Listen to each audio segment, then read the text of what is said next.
আজকে কই মাছের রেসিপি করব।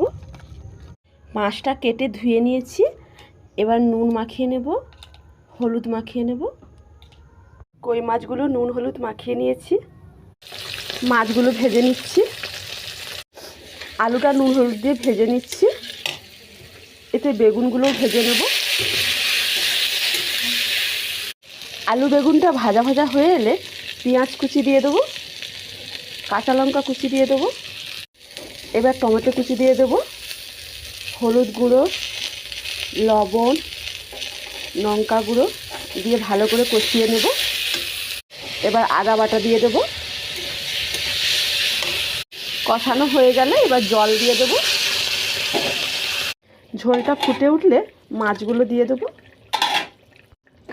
জিরা বাটা দিয়ে দেবো।